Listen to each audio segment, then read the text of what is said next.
Hey, you are listening to the Grumpy Guy BJJ Podcast. Hey, what's up, guys? Got to take care of a few things before we jump into this week's episode. First, our Ramping Isometrics for BJJ program. It is a 12-week program, all laid out for you. It's going to help you build strength and cardio in the fastest, safest, and most convenient way possible. This is how James and I have been training for the past year, and we love it. So we put this program together so you can just follow along, and we are certain you will see and feel the benefits that we do. It's only $15. Just go to grumpyguybjj.com, click the drop-down menu in the upper right-hand corner, and you'll find it. Next, R3. This is our K2 D3 supplement. It is a combination of those two vitamins, D3 and K2. These are two vitamins that James and I have been taking for a long time that really help us recover from hard training sessions. And for only $15 with free shipping, you get a whole month's supply. I was going to pull up some studies explaining the benefits of D3 and K2, but I'm not going to insult your intelligence and pretend to be a fucking scientist. I take it. It helps me recover. That's it. So for $15, check it out.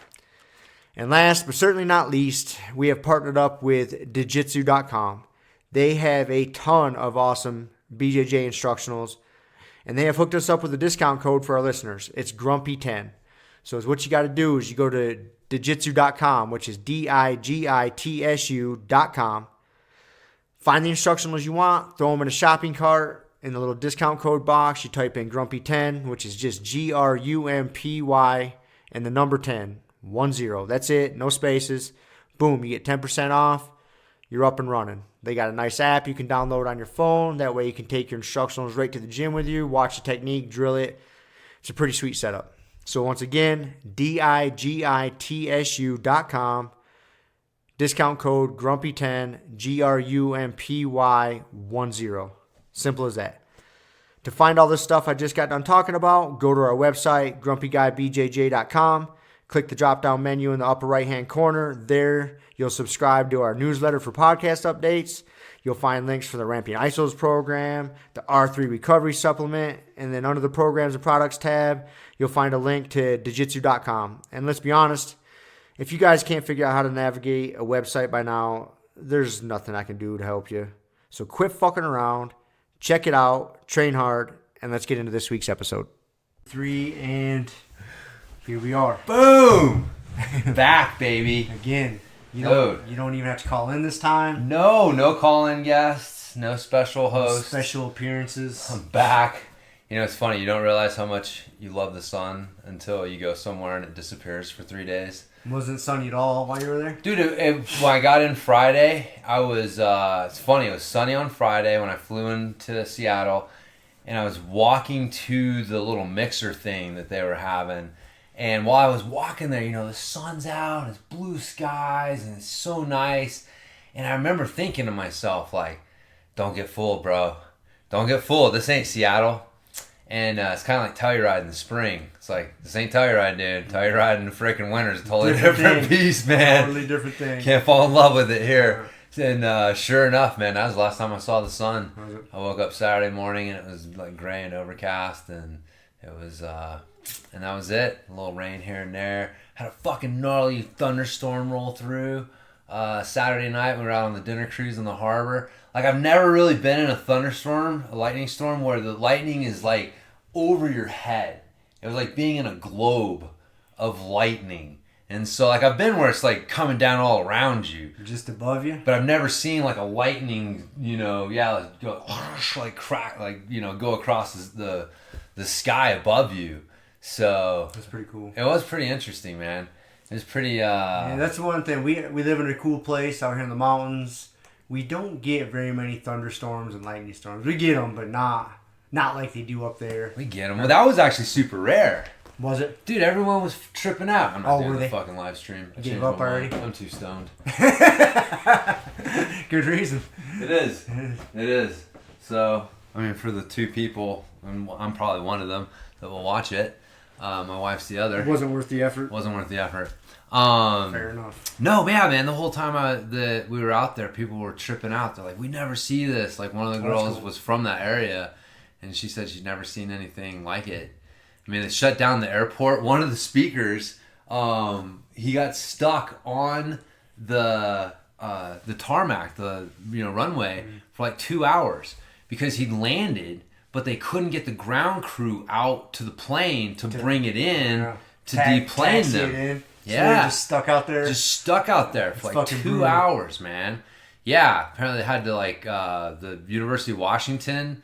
Like the boat went by, like it's crazy. Their stadium is right by this harbor, and so you got people like anchored out there partying, and they tailgate on the harbor. Tailgate on the harbor. Yeah, you don't really call it a tailgate, I guess, if you're on the harbor. Well, you do, just because that's kind of the name for it. The name for it, but yeah, but they had to postpone that game. It was nuts. They had to cancel a bunch of shit that was going on around there because they don't usually get weather like that. I don't think you get weather like that anywhere usually. I mean, where the fuck do you have like lightning storms like all around you over your head like on a regular basis? So, but it was cool. It was really cool. I mean, being out on the water, it wasn't, it's not like it was in the water. You're not like really in any danger. We weren't in a giant boat. It was definitely much larger things around us to attract any potential lightning strikes. So you would hope. Yeah. So it was fun. It was cool. And then we did some fucking laser tag. So we go to do the laser tag, and I show up, and it's I pay my money, I sign the waiver, and I get in there, and the motherfucker goes, "Oh, you can't have open-toed shoes." And I got my like Super Jesus sandals on, and they're fucking high-performance footwear. I mean, people literally run. They're based on the shoes that Taramaru wore to, run the Leadville 100 and shit like that. And he goes, "Yeah, you can't have open-toed shoes." And I'm like, okay. Sandals, I understand. You can't have those. And he goes, "You got to go talk to my manager." And so I go and I'm like, I need to talk to the manager. And this fucking kid comes up and he's like, "Oh, yeah, I can't have open-toed shoes. It voids the liability waiver." He's like, "Do you have shoes you can change into?" And I'm like, "No, I'm just visiting." And so he goes, "Well, I can give you a gift card." I'm like, "A gift card? You can't give me my money back?" And he's like, "No, I can give you a gift card." I'm sitting here. You know how this shit works, man. These guys, they don't have any power at all, right? Like, they are just straight up, this is the policy. I'm just the mouthpiece for the policy. That's it. You can piss all over you want, man. Like, all you want, but it ain't gonna change shit.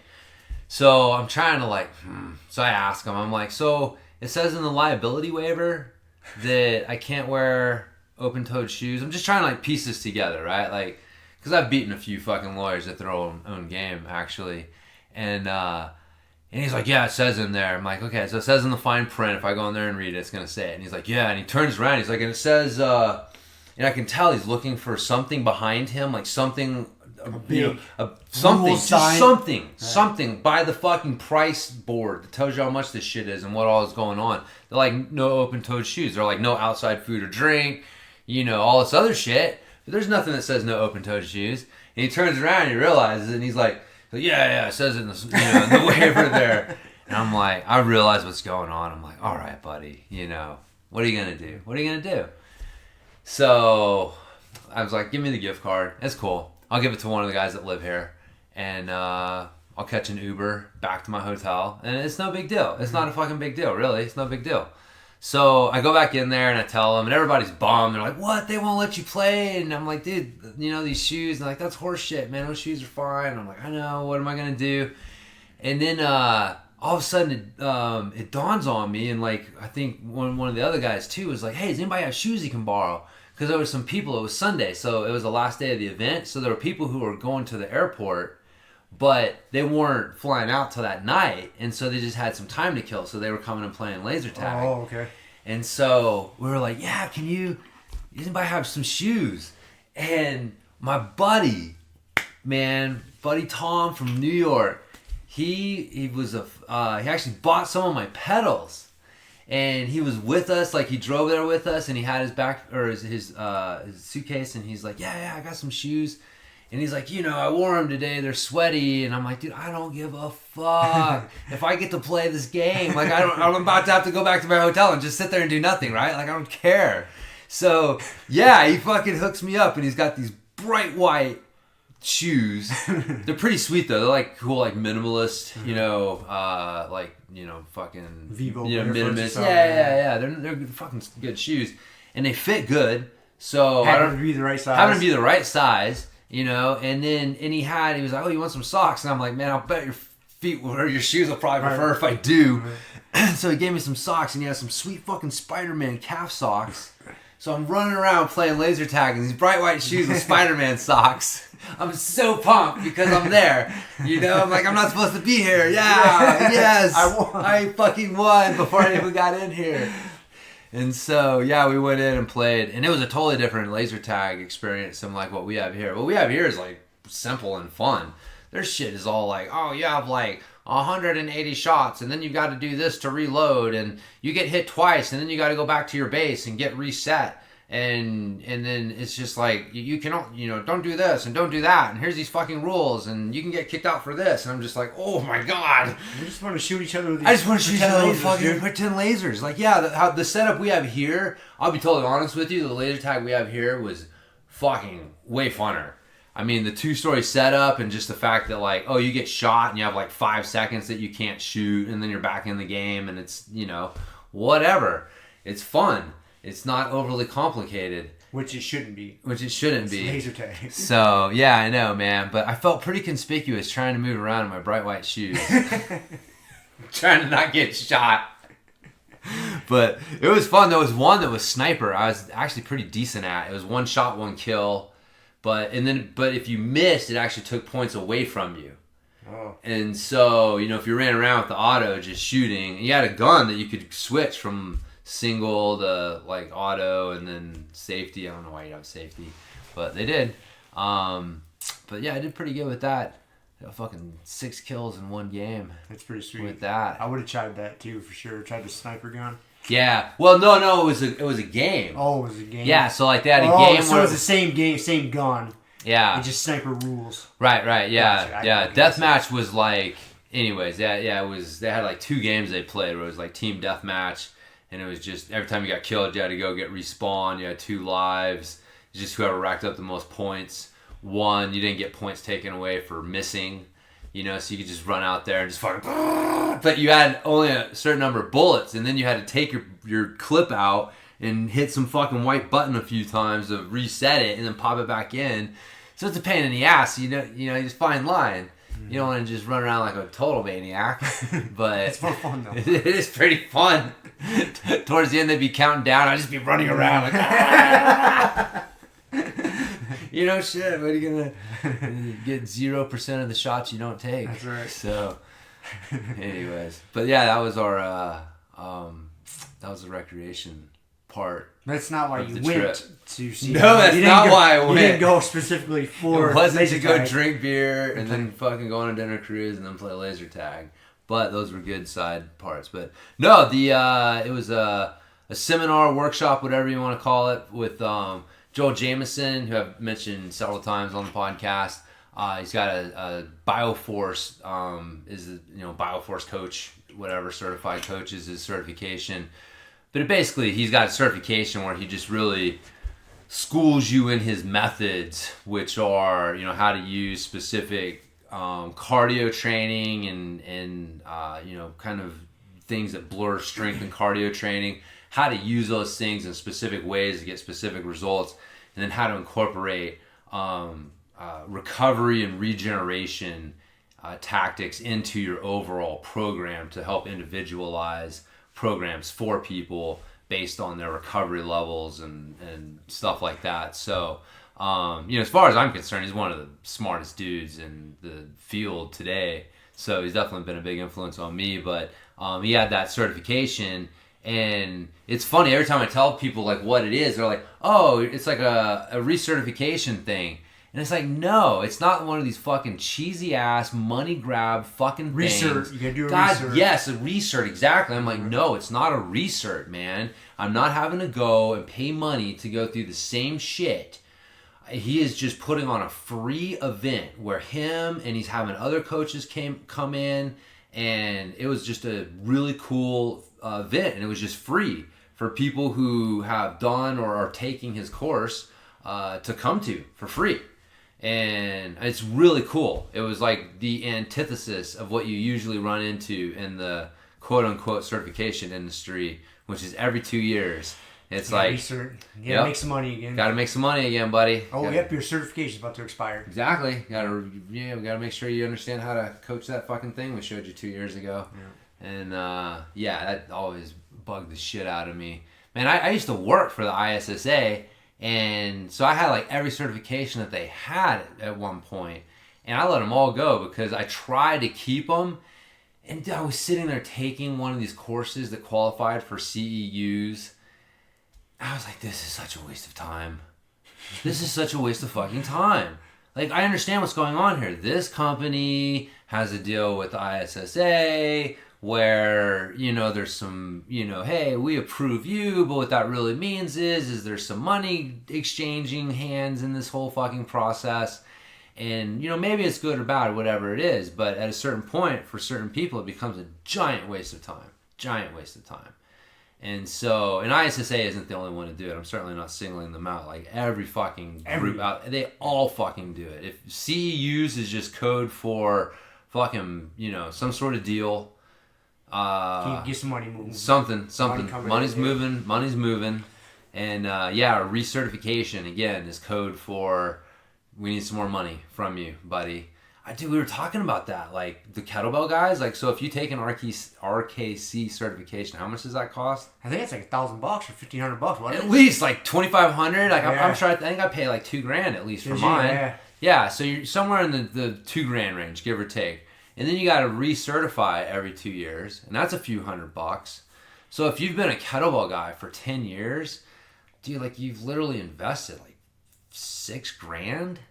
You know what I mean? If you do the math, if every 2 years you're putting in $500, 10 years, that's $1,000 in. So I guess maybe not $6,000. But you put up like, but it's like you put up like several $1,000s into this methodology. Like, you're definitely bought in, hook, line, and sinker. You're not doubting the power of the kettlebell swing. Plant that flag and die on that hill. You're not doubting the kettlebell swing. Because you don't want to throw your money away. You feel like you're pissing your money away. Mm-hmm. So there's power in not having certifications and being beholden. I was like, Mike Boyle had a saying that stuck with me. He said, like, my goal is to be the smartest, least qualified guy in the room. I'm like, yes. That is it. That's the goal. And it's like, if you're smart enough, they can't ignore you. Yeah. And who cares what your qualifications are? Right. You went through this course. At a certain point, you gotta defend those letters behind your name, and so that's one of the reasons I don't have any. I just realized it was a giant waste of time. So I'm gonna go do things like, how many CEUs I got for going to Joel's event? 0. Fucking 0. Exactly. Right. But I'm rubbing elbows with like fucking top strength coaches from those guys from Major League Baseball teams, guys that had worked at the D1 level with football coaches, guys who were they were strength coaches at like several like the Gonzaga men's basketball team, like their strength coach was there. It was like, holy crap! I've been to very few events where I was rubbing elbows with people who were actually working in or had worked in like really high level positions. Usually you go to fucking these things and you're talking to like these spandex clad 20-something-year-old Instagram wannabes, and it's like, you ain't worked with shit. You don't know nothing about nothing. Cool. The high level guys were there. Yeah. No, and he drew like 50 people came. There were people from Denmark. Dude came from Australia, dude came from England. So, I mean, it was people coming from all over the world, literally, to come to this event. And, it was pretty cool. How old's Joel? He's our age, Is like he our early age? 40s, somewhere in there. Yeah. So I couldn't even, I've read some of his stuff and I know who he is, but like I would have no idea what he looks like. If I saw a picture now, I'd have to look it up. But. Well, he's not a big, that's the funny thing. People forget. Like, the people who really know what they're talking about, they don't have the time to talk a lot on social media and make a big name for themselves. They don't have to prove they know what they're talking about. Right, they're not get out there like, they don't have, and it's a time thing. Yeah. Like, they're more focused on being in the gym, getting results with people than they are on talking about it on social media. Right. And so there's definitely people who can cross over who are good and kind of have that gift of, doing that as well. But yeah, man, like, there's so many people that people have never heard of who are producing just mind-blowing results with people, and they just don't, they don't give a fuck about over-promoting themselves on social media. And so that's him. He's kind of a quiet dude. It's just, it's really kind of like me. Like, I'm really not, I don't like promoting myself on social media. It's just not my thing. I'm kind of a private guy. And so being this whole like, oh, here's my life, check it out. It's just not me. And so, but anyways, that's kind of more who he is. But yeah, he's a cool dude. He's a cool guy. But it was like he presented. There was a guy who's a sleep coach I was telling you about who presented, which was really interesting. So again, there were some things that like you don't see at your normal fitness workshops and seminars that I was like, I wonder how this is gonna go. And they were all like really good. One of the guys that presented was he actually owned the gym that we were staying at, or like that was hosting it. And yeah, I don't know if you saw the pictures I posted, man. It's one of these unicorn gyms, right? The gym that everybody wants but nobody has, and it's actually like legit. You're not like, oh yeah, we just opened this with a bunch of venture money and it's going to be gone in 6 months kind of thing. It's I forget how many. It was over 10,000 square feet. Like a little mini On-It gym. Nice. Like all the cool shit. And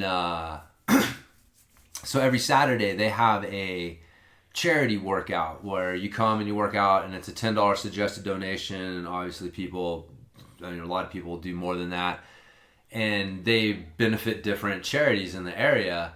And they've been doing it for years. And so at this point, it's a big thing. And so they'll get like 100, 150 people that show up to these things.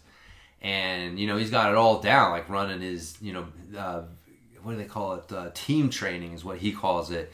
Because boot camp is not, it's a bad, I don't like that term, right? It's a bad. It's kind of got a stink on it. Yeah, and I don't like it anyways, because it's not supposed to be boot camp. We call it metabolic conditioning. It's like you're trying to, that's what it is. It's a metabolic conditioning class. Boot camp, I'm trying to kick the shit out of you. I'm trying to break you down so I can build you up, son.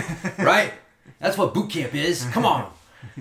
Like, and so we end up with Full Metal Jacket. Some fucking dude in the bathroom with a fucking rifle.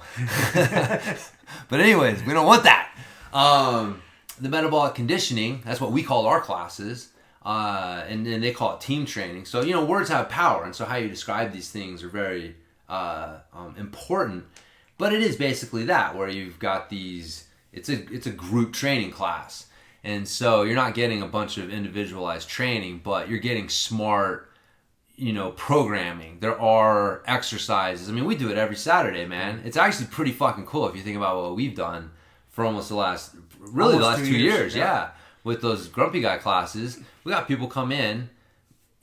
It doesn't matter what your fucking background is, what your injury level is, whatever it is, you're able to do our workout and you get something out of it and you don't get hurt. Mm-hmm. Right? And that's the most important thing. Like, what does that mean to you? Right? It's kind of like the fitness equivalent of like, I'm going to show you the perfect way to do this. And now, as long as you don't do something really stupid that's going to get yourself or your partner hurt, what does that mean to you? Right? Just go for it. And then we'll go from there. And so, like, that's, the epitome of that in the fitness world. It's like, dude, if you do smart programming, people can flail a little bit. Who cares if they're not doing that fucking up, down just perfectly, that you're whatever, Like, we had a couple. Not gonna get hurt. Yeah, we had a couple ladies in the class today. That was their, like, one lady, she said it was like her third or fourth She's been class. there, yeah, she's been there a few times. Yeah. She comes from kickboxing. Yeah. Drops in. Yep. She says she likes it. That's good. She must, because like you say, this is probably her third or fourth time coming back. Yeah. Another lady, it was her first time. But you see people doing stuff that it's not right, but they're not going to get fucking hurt, man. They're not going to get hurt, and they're moving, and this is better than what they are doing, and if they keep coming, they're going to get better at it, so chill the fuck out, right? And so that's how you handle 150 people in a group training class, you know, and he's got coaches and stuff. It's not just him at this point, obviously. He's fucking really successful with what he's doing. But he raises thousands and thousands of dollars for charities every month. That's pretty cool. It is cool, man. It is. And it is.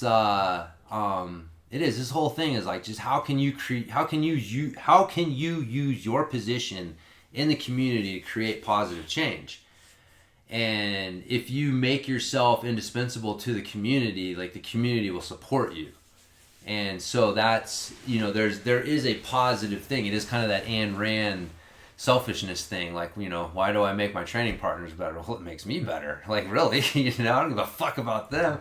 It's selfish at some point. But, you know, not really. Like, you do care about your training partners. You do care about the community. But there is, like, that, you know, that does come back to you. But that's not the reason you do it. And that's the hard thing, right? Like, that's that formula thing, like we've talked about before. You can point to outliers and say, you know, how did you get to this point? And you can say, well, this plus this plus this got me to here. But it doesn't mean that just anybody can go and just kind of mathematically do this plus this plus this. And get to the same point. Yeah, there's no way. Like, if you don't have your heart in the right place and you're doing this charity stuff simply because you're thinking, like, at some point there's going to be this payoff down the road, like, I don't know. I don't think it's going to pay off the same way. So, you know, that's an important thing. But that was, it was cool. I was actually inspired. I got some, a local charity that does, actually Joe Funk, man. He's got the partners thing. He's got a partners. It's like Big Brothers, Big Sisters. Kind of, yeah. Yeah, exactly. So they got a bike club. And so I did some work with their bike club over the summer. And it was a lot of fun, man. But, like, those kids were really inspiring because they were, you know, they're riding for the love of riding. It's not because they're into, like, the equipment and all the, you know. Trying to be cool. Yeah. It's like they wanted to just ride bikes and ride bikes on the trail.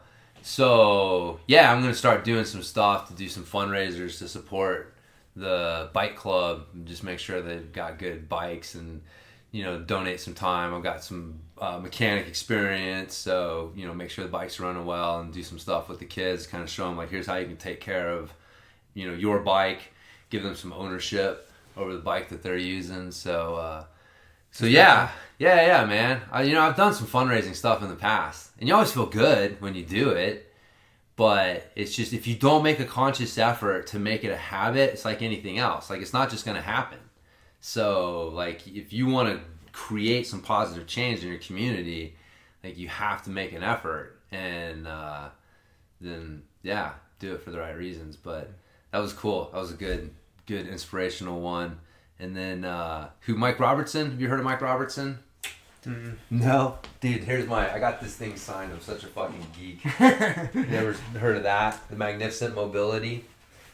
That was one of those things. It looks kind of familiar. Eric Cressy was involved. Yep. That's why that sounded familiar. That was one of those products that changed the direction. Like, again, people take a lot of things for granted. Like, we take mobility training for granted.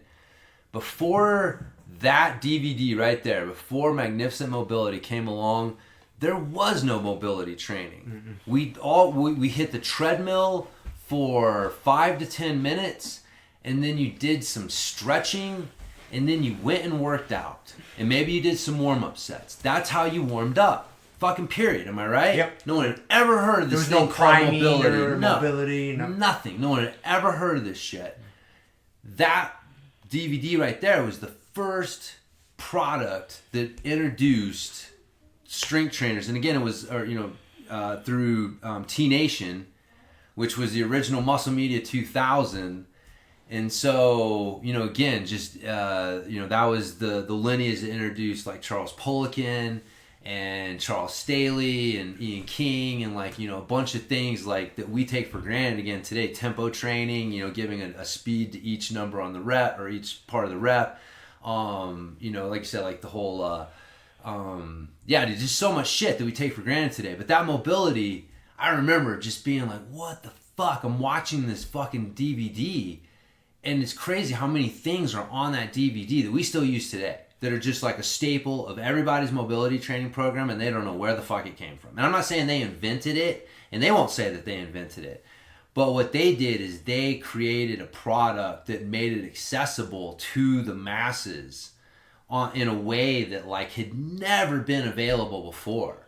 And so, dude, it was groundbreaking. That was a groundbreaking product right there.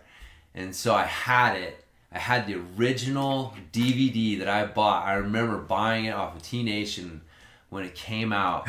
And so I took it with me. And I was like, man, I hope you don't mind, but I was hoping you'd sign this. He probably laughed, huh? No, he was pumped. Was he? He was excited. Yeah. Man, that was so long ago, you know? And I think he recognizes, like, man, that was kind of a landmark product and a landmark moment that people really don't even think about today. There's a lot of people who've never even heard of Magnificent Mobility. You'd never think of buying that product today. But here's what was cool. He's like, oh, this is awesome. He's like, here's how much of an OG you are. He's like, this is the original artwork for the original cover, and we lost this. He's like, we don't have it anymore. He's like, if you try to get Magnificent Mobility today, it's got this red cover, and it's been that way forever. He's like, this was the original run, and we lost the artwork after this. So he's like, that's how much of an OG you are. You got the first edition of this shit. That's awesome. I was like, hell yeah, buddy. And but yeah, he was presenting on the big lifts from a health perspective and not a performance perspective. And again, something we've talked about on a bigger level, but also especially with strength training. Like, there's this train of thought. Hey, okay, you want to get stronger, and if you want to get stronger, the basic lifts would be the squat, bench, and deadlift. Would you agree? Agreed. Okay, so if you want to get stronger, it means you want to move more weight in those lifts. Would you agree? For the most part, right? All things being equal, you want to move more weight in the squat, bench, and deadlift. That means you're getting stronger in those lifts. That's how you're measuring. And those are the basic lifts, which means that if you're getting stronger in those lifts, then you're getting quote-unquote stronger. Mm-hmm. Well, who's the best squatters, benchers, and deadlifters in the world? Powerlifters. So don't you want to mimic what they're doing? If that's your sole purpose, just to move mass amounts of weight. But isn't that your goal, though? You're someone comes to you and says, hey, as a jiu-jitsu athlete, you know, hey, you know what? We say strength doesn't matter, but I mean, come on. It matters, right? All things being equal, the stronger athlete's going to win. So strength does matter, so you need to get stronger. And so, to get stronger, you need to improve how much you can lift in these basic lifts. And, the best way to improve your weight in these basic lifts is to look at what the best in the world do and mimic what they do, right? I can see the dots being connected there. Right. And I can see you understanding the danger of those dots. Yes, this is just like you talked about. It's just because someone did A, B, C, D, and equaled E doesn't mean you can do A, B, C, D. Yeah. You know, we talk about what it is. A lot of times they'll test top athletes in sports and see that they have a higher squat, bench, or deadlift than others in the sport. That doesn't mean that they spend a shit ton of time like being great squatters, benchers, and deadlifters.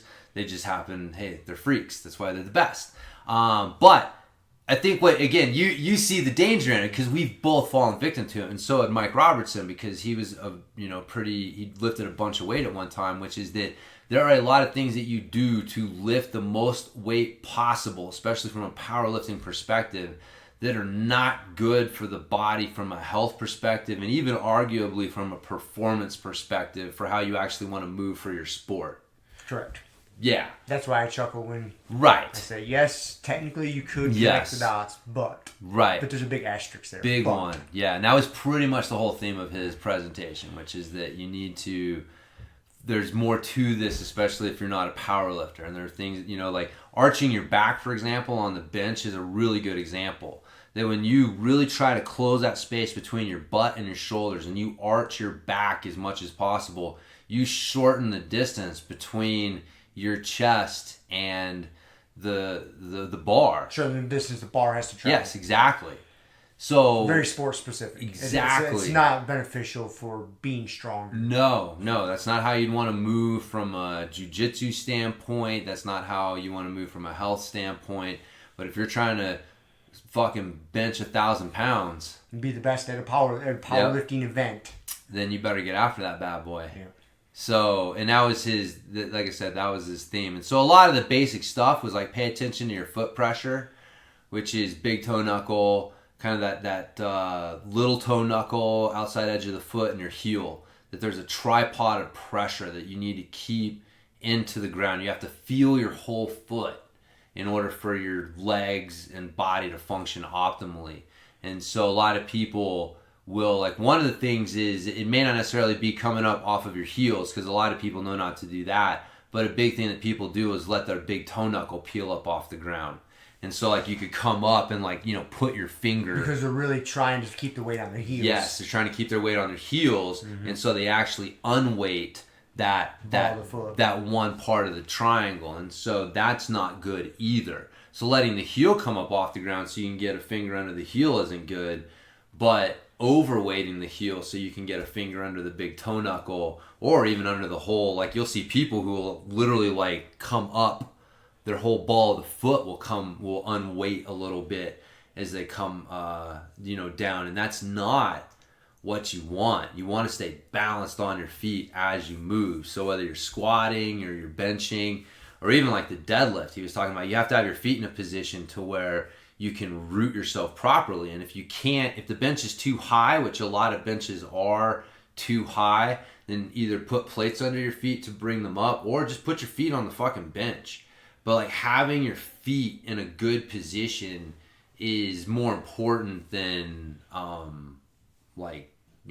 whatever, just like not having your feet on the floor, I guess. And so but yeah, that was kind of his theme, breathing. He's a big breathing guy. He uses breathing to help reset posture and help with recovery and stuff like that. So and then Chris Duffin, the boomstick guy, which we've been playing around with, this fucking 20-pound metal torture device cylinder. Yeah, he's a bit of a crazy fellow. Is he? Yeah. Well, I mean, his claim to fame is doing these ridiculous feats of strength for like days. He deadlifted like 800 pounds plus 880 pounds for like 16 days in a row. Every day for 16 days in a row. He walks in the gym, deadlifted 880 pounds, and fucking walked out.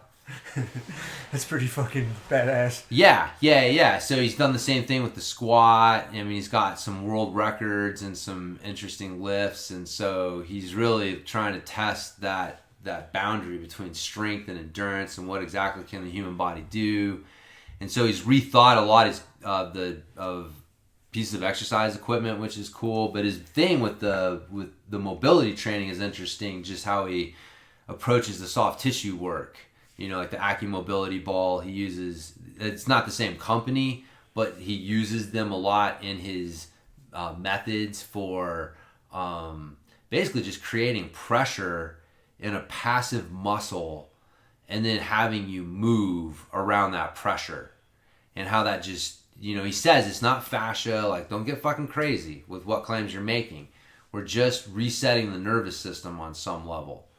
That's it. It's just the nervous system. We're, not exactly sure why. It's a black box thing. Who knows? It's kind of my words, not his. But, there is a lot of black box shit going on in fitness, right? Like, I know that if I put this and this into the black box, that this comes out, I don't know exactly what's going on in the black box, right? And if I try to pretend that I do, it really means that I don't know what the fuck's going on. You're full of shit, man. You're using some big words at that point, trying to sound smart. Exactly. Yep. So, but... Speaking of that, though, we got to remember after the podcast, you got to have you do that hamstring thing on me you did the other day. Yeah, on the other side. Yeah, I will. Yeah. It's, but yeah, people are interested, check out kabukistrength.com. It's a different way to work on the mobilizing soft tissue. I think, especially for jiu-jitsu athletes, in the forearm, in the neck area, that there's a lot of potential for helping. His whole thing, one of their themes is earn the right to train tomorrow.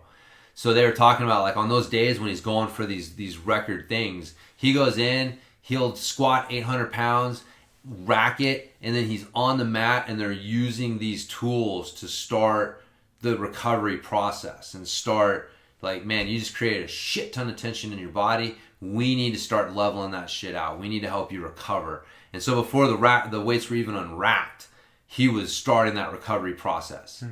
And so, but that's a big thing. It's like when you're done, man, like don't just be done. Do something. I'd say even if you just grab a foam roller, right? Like I think what we're starting to dig into here is, if you think about it, the stick mobility falls into the same thing because there's this passive aspect that you can hang into the stick. And it's different than you actively trying to pull yourself into a stretch, right? So like if you're on top of a foam roller rolling around, it's different than you having your leg on the ground and having something heavy sinking into your leg. It's just the nervous system's activated on a different level. And so, yeah, but even if you're just doing foam rolling, after you get done training or rolling, you're going to be doing more. And then breathing is part of that. Even if you just take like 10 deep breaths, like don't have to get super fancy. Like Wim Hof says, just breathe, motherfucker, right? Like don't worry about it. Don't overcomplicate it. But yeah, that was his, it was good. But going through it and seeing the power of it as I'm sitting here with my $130 metal stick, you see it and you're like, $130? You even said it yourself. You're like... that's everybody's reaction. You see that and you're like, you have answers.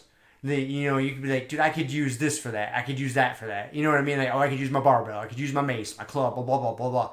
Every person, I said it. And then I've said it. But then once you use it, you're like, oh, I get it. I get it. I get it.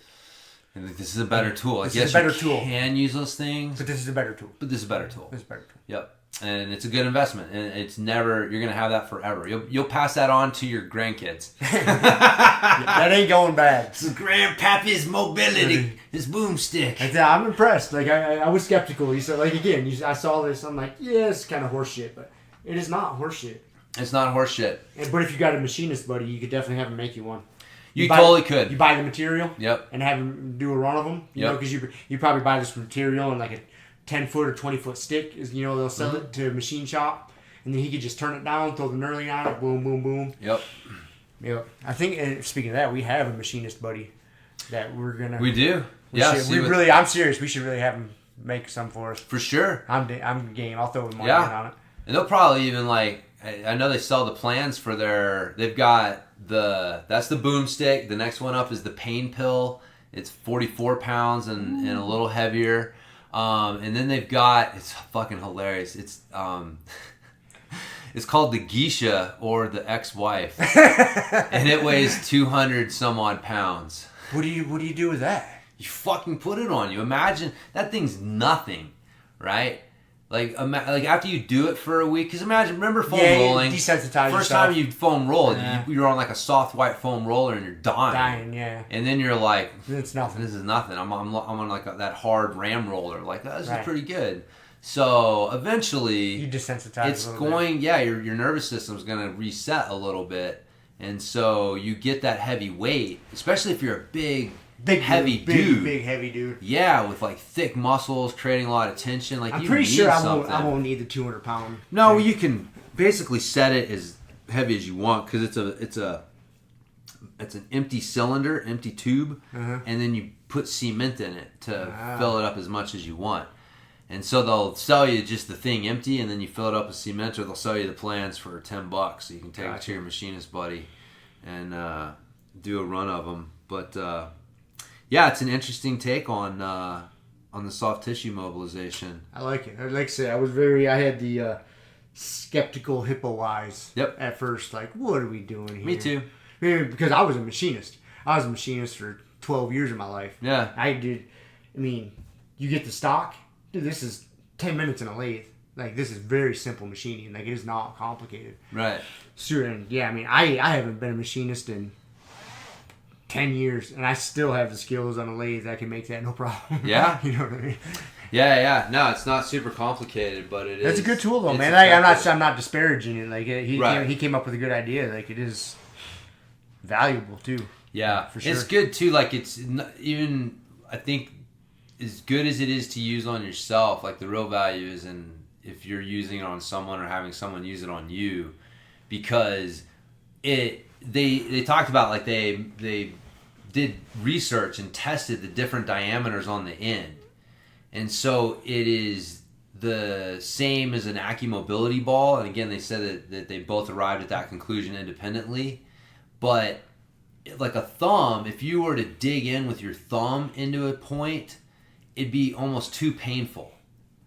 Right. And so if you have that pressing into you, it disperses it just enough to keep it from being as painful. Kind of like the difference in using a lacrosse ball on the bottom of your foot or a golf ball. Yes. You can get pretty fucking aggressive with Yeah. golf ball will get gnarly quick. Yep, exactly. Yep. And so, and then you can have someone, it's so much easier for someone to create pressure and press in with that and not fatigue than it is just their thumb or their elbow or something like that. So you taking that and using that to do it rather than having to do your body work rather than having to use your body, it's just not as hard and I think more effective. And so, so yeah, it's definitely good to have, I think, individually, but it's definitely, I think somebody can torture you a little bit. Yeah, it's helpful if you have a partner, a little S&M.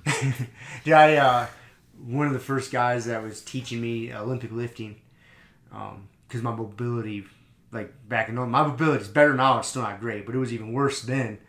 And after a few sessions with him, he's like, "All right, man." He's like, "I got to do this to you." And he had me lay down. He just took a rolling pin, like a baker's rolling pin, and just started mashing my T-band.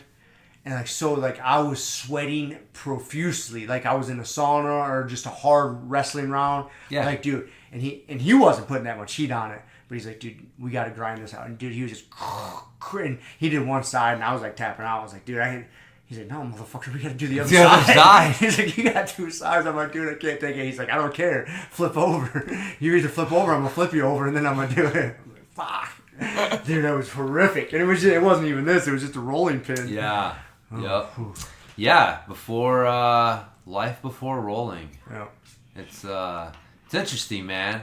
We're from an interesting generation in the fitness industry. Like we bridged a weird gap between just like real it's bro science is still fucking bad today, but just truly like inner bicep, bro. Like, yo, turn your thumb this way on the curl and it'll, hit your inner pec with the cable crossover. It's like just complete bullshit. There was so much of that. Bullshit everywhere, man. Everywhere you went was nothing but bullshit. You had to work so hard to find good information. The kernels of truth in all of the bullshit. And it's still really hard today, man, but it's so much easier. There's so much good information to accidentally come across. So and then the last chick who presented was your spirit animal, the endurance runner chick. Yes, Becky what's her name, Becky Johnson, I think. But that was a cool one. I talked a little bit about it on the last one because I just got done with her presentation. But just her, besides me continuing to think that you're a closet ultra runner, it just seems I jogged around the block. I jogged around the block the other day. Yeah. It's just the things that she talked about as far as like the mind games that you play with yourself, both in training to get you ready for the event and then in the event to get you through the event. I just kept thinking, I'm like, this sounds like Rob. Like he does this shit to himself all the time just for fun. And but that's a lot of what it is. It's like sometimes your training isn't just physical. Like there is a mental side. Now you can go too far with it, and that's why she uses the Morpheus app and has some objective data to look at to help her keep herself from just blowing herself to bits all the time. But there are workouts that you do. They're mental toughness workouts. They are mental toughness workouts. Yeah. I'm a big proponent of those. Yep. I mean, she called them little cookies you can put in your cookie jar. Mm-hmm. And you can pull them out, man, when you're out on there and things are tough. And you're like, shit, I'm looking at this trail. And I'm like, oh, man, how am I going to get up this fucking hill? And then you remember, like, man, at least I'm not carrying a fucking log this time. And go and do it. And it was funny. And then I didn't piece it together at the time. I should have told her about our mace runs. I think she really would have dug just the idea of, okay, I'm carrying this mace, and only reason I'm going to put it down is because I'm going to pick something else up to do something with, or climb on something. Yeah, but I'm doing something. Other than that, I have this mace the whole time. I'm running with it, and if I'm not running, I'm like doing something with it. So there is like this just, you know, mental. It doesn't even feel like, because it's not like mental toughness in the same way, but it is a little bit. Like, you know, I'm doing this fucking thing. I'm not gonna quit. I gotta get this mace all the way around the lake and back to the car. Back to the car. There is no choice but to carry it the whole way. And yeah, it's funny. And you just go and you do shit along the way, and there's no real reason for it. If people were to ask us, like, you know, what are you training here? What are you training here, man? You know, what movement pattern? You know, what metabolic system are you working here? It's like, I'm just doing stuff. Yeah, exactly. I don't have a game. I don't have a game plan here. I just do shit. Exactly. That's what we should call them, is mace maulers. Mace maulers. We're just mauling the mace today. We're just mauling around the lake today, buddy. Mauling the workout. Exactly. We just do shit. We don't have a plan. But anyways, yeah. So that was the lineup. It was pretty cool. Like I said, the sleep coach guy. I mean, I don't know. You're reading the Matthew Walker book right now. I'm listening to it. Listening to it. Same difference, I guess. Yeah. The sleep's important. I'm not very far through the book. The one thing that sticks out in my mind that was not surprising but agitating to me is he had this statistic in there. Because he talks about how many people crash and die every year driving their cars. Yeah. Because of micro sleeps. And because a lot of us are so sleep deprived, we don't take it seriously. And I think the stat was, because I'm a truck driver by trade, right? I drive a big fucking truck around and deliver stuff. And he said that like 80% of truck drivers are overweight. You know, and a lot of overweight people have sleep apnea, right? Right. And that, you know, causes this or that. And he said of those 80% that are overweight, like 50% of them are in the obese category, not just overweight. And so I was like, come on, man, you motherfuckers gotta step up your shit. But I see it, like when I go to work, you know, I look around at all my other coworkers, and there's me and 2 or 3 other guys that are healthy, that are active, you know, that do stuff. Besides that, the rest of them are just fucking fat slobs, lazy, and then a lot of them are in denial. They're like, oh no, I'm healthy. I went to the doctor. All my numbers are good. You know, and shit like this. Well, they look around. Yeah, they seem like I'm not. You're abnormal. I'm the abnormal one. Yeah. Like, you need to fucking eat some more. I need to eat some more donuts when they put them out. Apparently. You're the one with the problem. Yeah. They look at me weird all the time because there's donuts. They put donuts in the break room at least once a week, if not more. And I never have one. And they look at me just like donuts. They look at me like, you're so weird. You know, like, whatever, man. Yeah. But anyways. Yeah, well, I mean, donuts aren't really the point of you being weird. I think that even if you had donuts, they'd still think you were weird. But potentially. Yeah, but maybe, I don't know. Maybe you should have a donut. Nah, sounds like some pussy bullshit. No, it's not. It is. No. See, it's like purposefully having some poison to like make yourself stronger. I do sometimes. Okay, see? But if I'm going to do that, man, it's usually cookies. I like cookies. You like cookies? I like cookies better than donuts. I hear you, man. I hear you. Donuts aren't my jam. If I'm going to be fat and stupid, I'd rather do it with cookies. Yeah. Some ice cream or something. But yeah. But there was like, I've slowly been taking my sleep more and more seriously. You know, I definitely... I'm really in the habit. We've talked about it a million times on here. Like, in my bedroom at night, it's just a salt rock lamp. That's all I have. When I do turn on, like, the light in my kitchen, it's dimmable. You know, dude, come nighttime, man, I kick that thing on like 40% brightness. And any lights in my house that I can dim, if I can dim them, I'll turn those ones on at night if I need to. But if there's a light that I can't dim, it doesn't go on at night. And dude, it makes a big difference, dude. Like, if you start shocking your system, blasting those bright lights on, and then you try to go to sleep, like, it affects it. And you know, I kind of experimented with myself a few weeks back.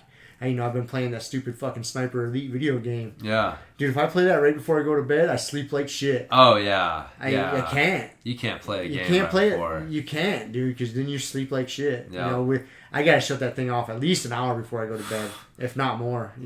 They say a couple hours you should, but dude, I've had times where like I play those games right before I go to bed, and I stay up to like 2:00 in the morning. So like I'm so fucking tired, I have to pass out. Mm-hmm. But like all I'm doing is I'm dreaming about the game. Mm-hmm. Like I'm still like playing the fucking game in my head. It's not good for you. It's not good for you. Sure. It's not. Screen. And then I'm due for like I gotta go get some. I can go get a new pair of glasses, prescription glasses. And you can get regular glasses like I have on now, just, like clear lenses, but that are blue light blocking lenses. Oh, like you don't even have to they're not weird tinted, like yellow tinted or anything. They got a new technology coating on there now. Nice. So the next pair of glasses I'm going to get, man, it's going to be blue light blocking. Fucking A. Nice. You got to take this shit seriously. You do, man. He had the guy, Nick Lamb was his name. He had a really interesting point right off the bat that got me bought in, which is that if you think about it, sleep is the one lever that you can pull that will affect everything else. Yep. Your mental health, your decision making, your memory, your health, your hormones, immune system, cancer risk, Alzheimer's risk. I mean, it's insane. It's insane. Like, it literally, if you think about it, anything that you can possibly think of, it will be negatively impacted if you get less sleep than you need, and it will be positively impacted if you start getting enough sleep. Yep. One thing. And you have control over it. You do. Whether you want to admit it or not, whether you want to think that you do or not, you do have control over it. But it does take, and that's why this guy's a sleep coach, because I think literally we live in a society where people have forgotten how to do it. Like, they just take it for granted. You take it for granted. It's like, well, why do you need a fitness coach? Like, if you think about it, like, why do you need someone to show you how to work out? Because realistically, you shouldn't need it. It's like doing this stuff should come naturally to you.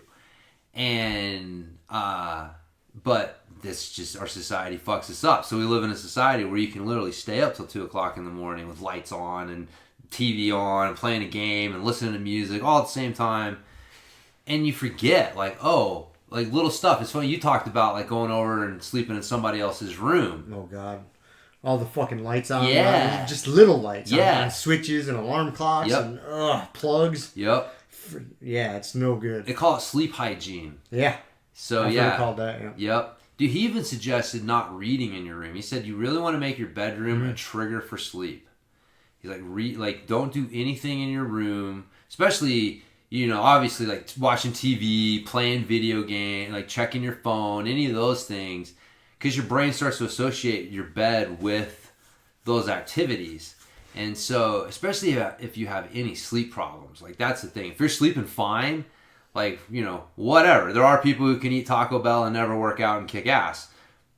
I'm not, that's not most of us, man. That's not most of us. No, it's not right. So if you're just doing whatever the fuck you want and you're still getting your 8 hours and you're functioning fine with it, most people don't realize that they're not, and that's the tough thing. So that's actually why I started wearing my Fitbit again. I told you is, he said that, those sleep things are usually inaccurate, but they're consistently inaccurate.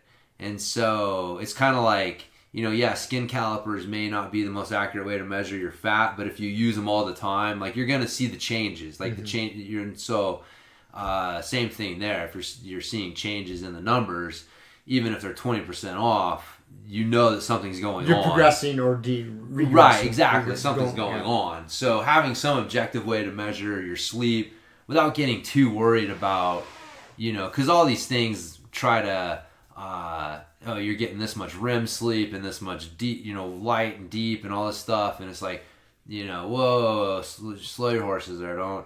Don't read too much into that. But the basic sleep stats can be helpful with that. And so I'm actually gonna look at getting one of those chili pads. Yeah, I was gonna bring those up, dude. I want one bad, but they are not cheap. They are not cheap, my friend. But they are fun. I think that would be a game changer. Yeah, dude. I'm going to order one actually this weekend. You might as well fucking get the good one. Get the Uller. Have you shopped for them yet? No. Oh, I've already been down this rabbit hole. Okay. I've come so close to pulling the trigger, but my unemployed ass talked myself out of it. So I can see me doing this eventually. So it's Is it the same as it? It's made the by same the company. same people? It's the same company. It just they have like their base model. Yeah. And then which is called like the chili pad. Yeah. And then they get the upgraded model is the Uller. It's fucking gangster, dude. So you can get just one side of your bed. You can get both sides of your bed. Yeah. Obviously, you get both sides. But then they have dual zones. So right. you can set, Kelly can figure out what temperature she likes. You can figure out what temperature you like. I forget all the different features between the basic and the Uller. This sounds like commercial for them. But, dude, I've looked into it. I've researched it. I want one bad. With the higher end one, so you can set it to, first of all, you can control it with your phone. So and then you can set schedules on it. So like, say I usually go to bed at 10 o'clock. You can start cooling it down come 8 o'clock at night. And so by the time you get to bed, it's nice and cool, right? And then the machine that hooks up to it provides a nice white noise too. So you got white noise in your bedroom. Oh yeah, dude, I guarantee it would be a game changer. You could also get this. I think this would be. I don't know if it's meant to be used like this, but this is what I was thinking. Oh man, I get excited because so it goes on the same lines. Like I've told you before about that alarm clock I have. That's just a light. Yeah. Right. And yeah. So say I set my alarm clock for 7 a.m. Well, at 6:45, the light on it comes on real dim. Right. And then like every few minutes, it gets a little bit brighter, a little bit brighter, a little bit brighter. By the time 7 a.m., my wake up time, that light's full tilt, and it just wakes you up nice and gradually, man. Yeah. When you set an alarm and you just get shocked into waking up with Yeah. some stupid That's fucking another noise. thing I'm looking into for sure. That's no bueno. Yep. Terrible way to wake up. Yep. You could, in theory, I think you could do the same thing with the Uller pad. Like, say you got to wake up at 7 a.m. Well, if you set it to slowly warm up, because your body temperature increasing is going to wake you up.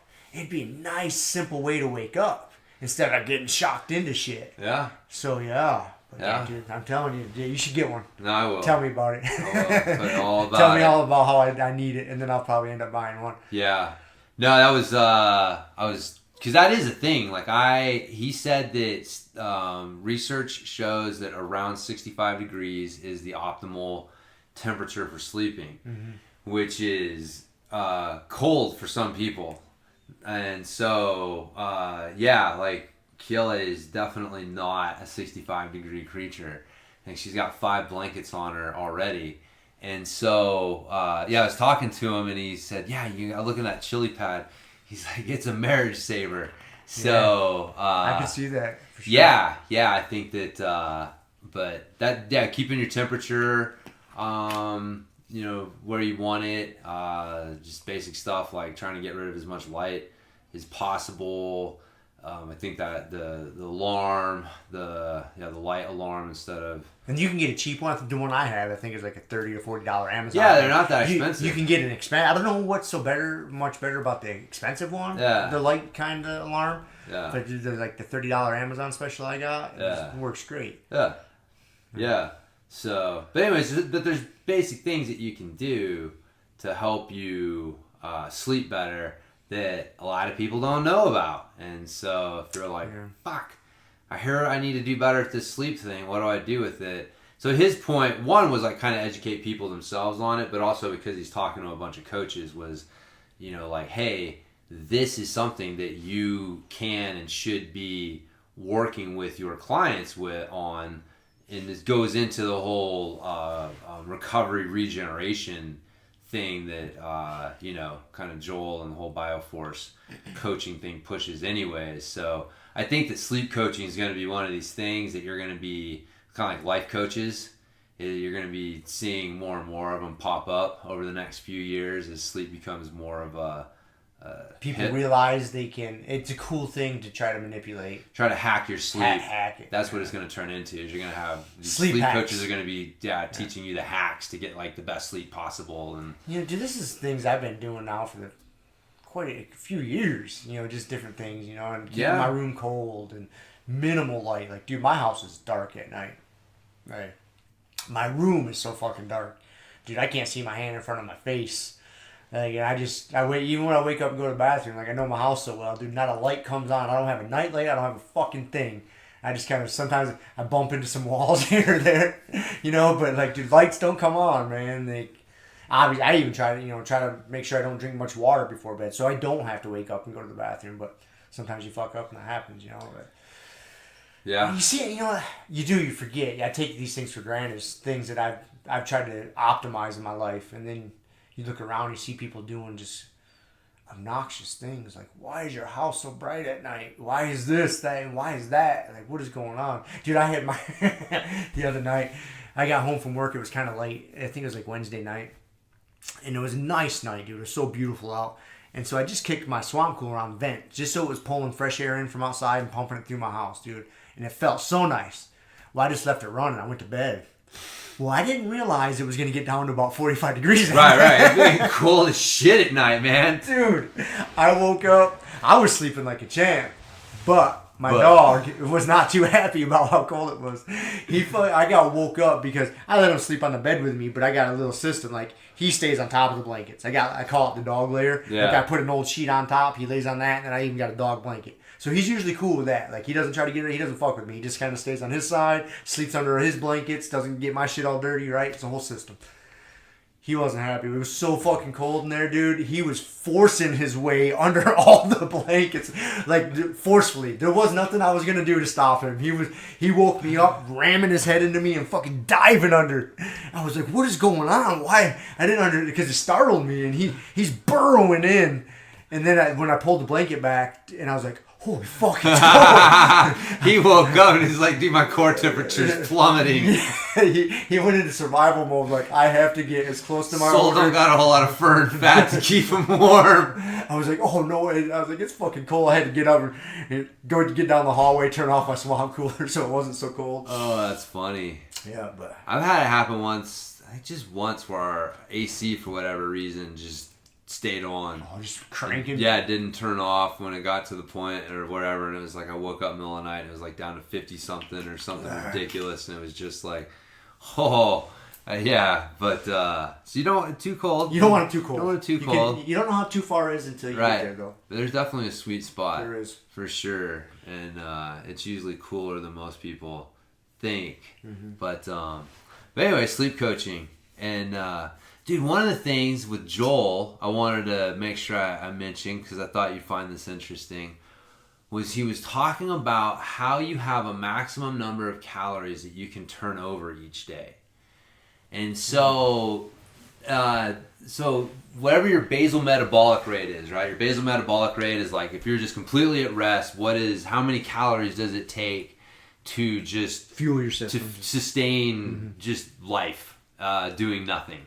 And then he said that you can fuel, basically, replenish 2 to 2.5 times your basal metabolic rate each day. So if your basal metabolic rate is, 2,000 calories, then you can turn over and replenish like 4,000 to 5,000 calories. And so if you're burning more than that, you're actually creating a deficit that your body can't replenish within a 24-hour period. And so the idea is not to like burn as many calories as you can, especially if you're trying to lose fat. 'Cause that's one of these, things with a lot of these boot camps. We were talking about it earlier. He was talking about, like Orange Theory and some of these other ones where you have heart rate training, but they're like, the whole idea is to get into this certain heart rate and then burn as many calories as you can in this heart rate. And that's your goal. And the more calories that you can burn, whether it's here, whether it's, doing this exercise or doing this or whatever, and you end up with people who compulsively exercise. Chasing that number. Well, yeah, it's just the more calories I burn, the better, right? Mm-hmm. But it's like, no, your body can actually only recover and replenish so many calories a day. And so that's one of the things, like Michael Phelps and his famous like 10,000 calories a day. Like I'll bet that he's a genetic freak and can turn over more calories than the normal person. He's also a giant dude, and his basal metabolic rate is much higher than a normal person. People, yeah. And so that's what you don't take into account. Like you can eat 10,000 calories a day, and train like Michael Phelps, and you're still going to fall apart because your body's just not able to actually recover and handle all of that. And so he was just saying that the idea is more to understand what that maximum number is, keep an eye on how many calories you're burning each day through training and other things. If you're going over that number, that's fine, but just understand you're going to have to replenish that. So, if you're in a hard phase of training because you got a competition coming up, then you're probably going to be doing that. But you have to take time off after the competition to allow your body to recover and replenish. So it's just another way of looking at, kind of reinforcing a lot of the shit that we recommend anyways, but it's just, that's a different way to basically measure it. It's just another piece of the puzzle to explain like why that's a good idea. And so, and then he was talking about like setting workouts based on calorie goals so that you are trying to, work towards the top number of that ceiling without going over it, especially if you're trying to lose weight. That's the smart way to do it without, that's just the sustainable way to do it, because if you're going way over your number every day, that's not sustainable. So it was interesting. I never really thought about it, but when he said it, it's one of those things you're like, well, fuck yeah, that makes sense. Like, of course you can only replenish so many calories per day, so you got to keep that in mind. When you say you can only replenish so many calories per day, what exactly do you mean by that? Like, your body is only able to replenish calories. You mean by the amount of calories you can eat? No, that it can turn over. Whoa, so what do you mean by that? By turnover? Like, if you take in 10,000 calories, but your body can only turn over 6,000 calories, like you're only going to replenish 6,000 calories within a 24-hour period. Okay. It's not how many calories you eat; it's how many calories your body can actually effectively use. Right, and there is a ceiling on that. Again, like, it makes logical sense. Like, it's you can't just eat an unlimited number of calories and burn it. That's just not how it works. You know that instinctively. So there is a ceiling on how many calories your body can turn over, and that number can go up, with training and things like that. But there is a ceiling. There is a ceiling. That's important. That's the important message. Right. And there is a ceiling. Somewhere between 2 to 2.5 times your basal metabolic rate is the thing. And athletes have higher basal metabolic rates than non-athletes. Yeah, if the more muscle you have, you're going to have a higher BMR. Yeah. So, just kind of keeping... That's an interesting way to think about it and look at it. How do you figure out your BMR? There's I have it in my notes, some fucking weird... I know there's calculators that can do it. There's, machines or whatever. Like, you can go to a lab. Like, I'm sure, like, at the human performance lab that they have at CMU here, they have something that can calculate your basal metabolic rate. So yeah, there's several, a couple different ways to do it. I know there's little cheapo online calculators that get you somewhat close, get you in the ballpark. Yeah. That way, if you have no idea. Right. And that goes back to what I talk about all the time. Like, every once in a while, man, you should track what you're eating.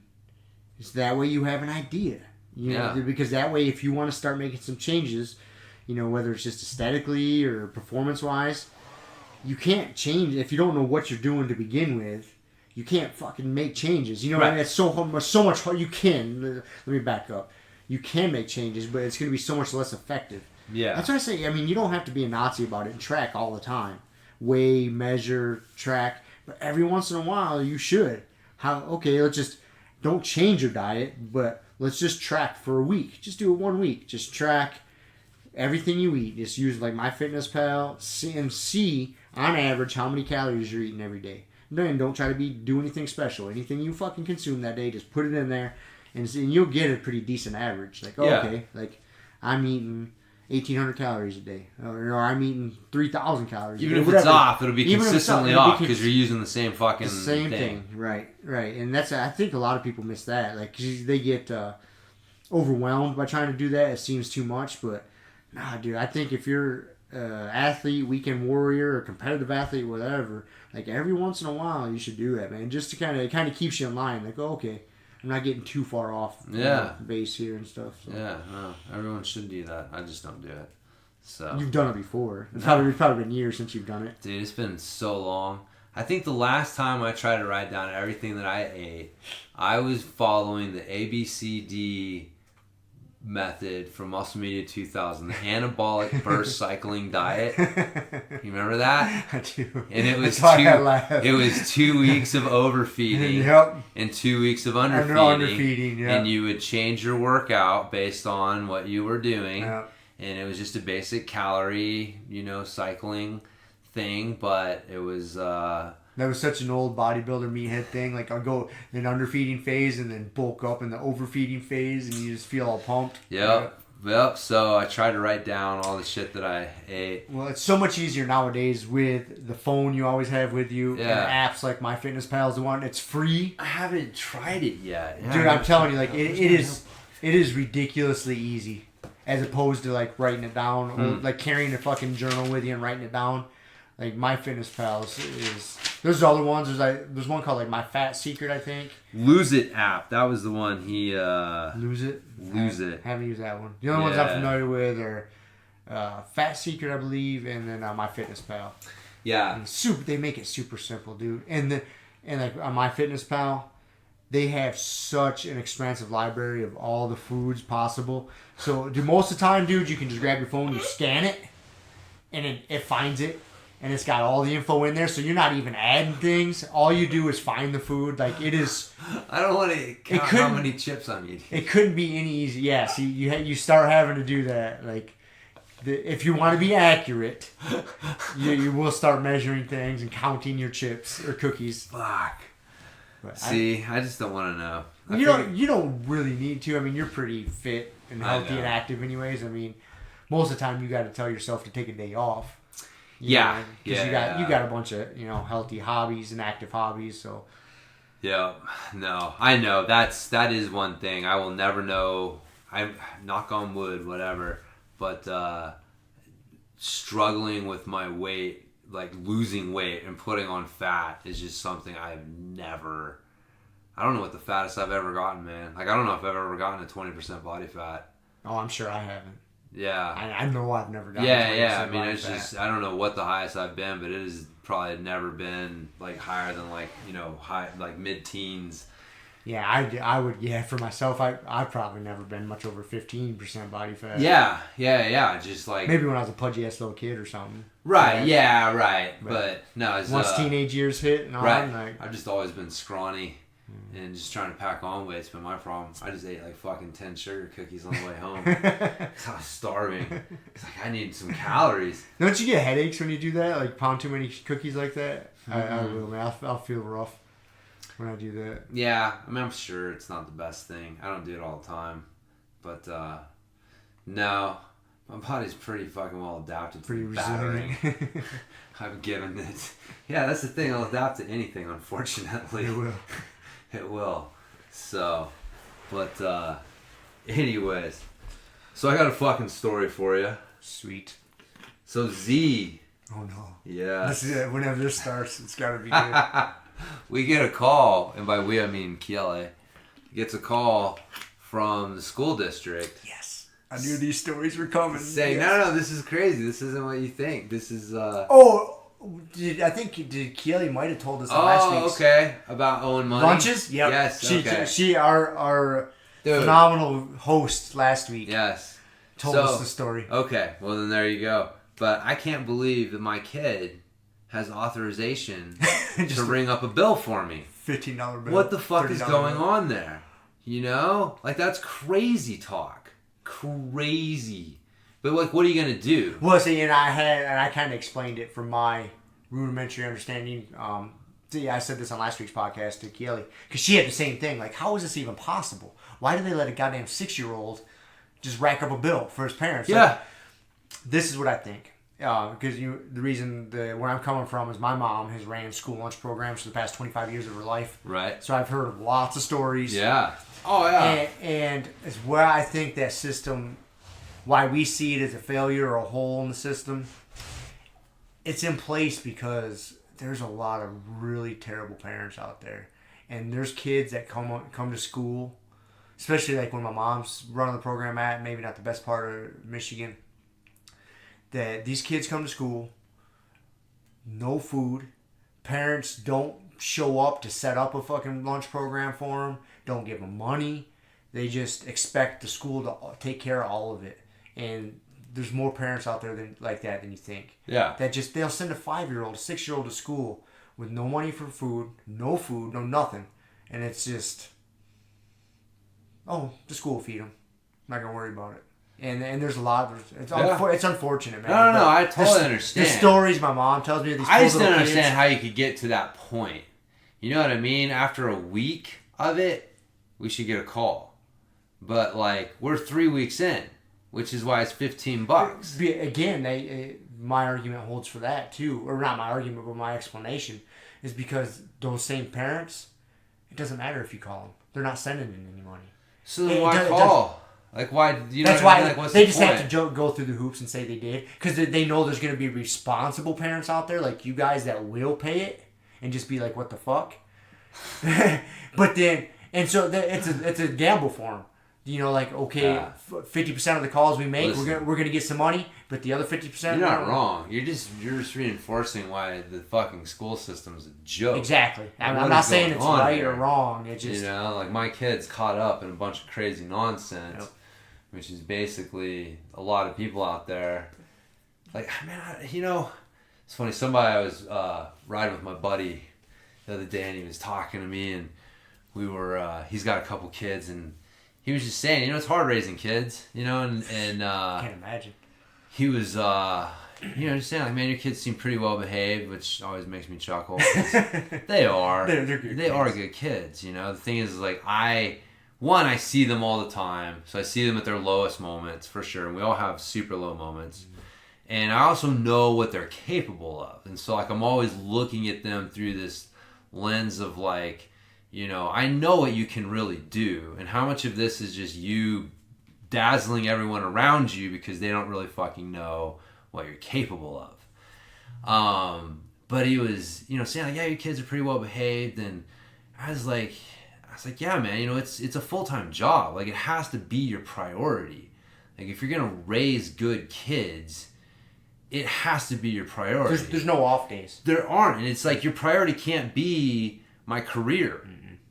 It just can't. Your priority can't be the fucking corner office or there can be no other priority. Like, those things are important, like, but there's always something that's most important. And like, your kids have to be like that number one thing. And there may be times when, like, you have to shift that focus because you gotta keep. There's big picture, man. It's always the case. Yeah, the big picture, man. The trend has to be towards it. It doesn't happen by accident. And I can say too, man. Like, we both know on some level too. You have to rely on a little luck because you can't control the other humans. Mm-hmm. And if the other humans decide to go crazy, what are you gonna do? There's nothing you can do.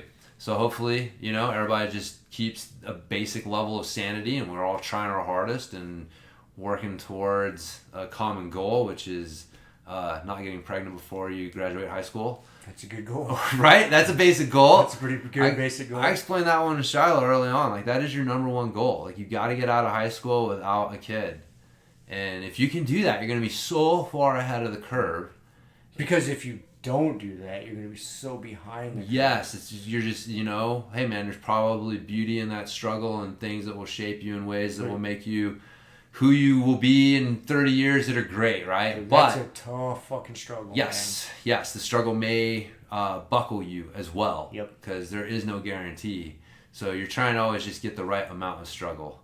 And trying to that's avoid too much that. struggle. That's a little too much struggle. That's too much struggle. So it's but anyway, so yeah, that's the for me the basic goal there. But I digress.